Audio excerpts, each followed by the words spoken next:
ਨਲਕਾ ਨਹੀਂ ਉਹ ਤਾਂ ਹੋ ਜਾਵੇ ਬਾਅਦ ਨਹੀਂ ਲੈਂਦੀ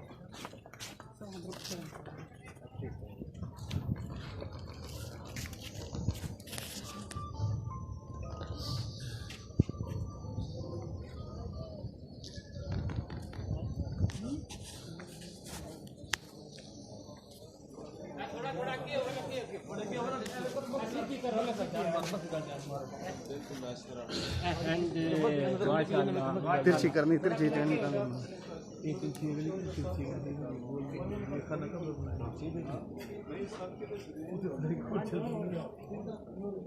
इस तरह हो जाए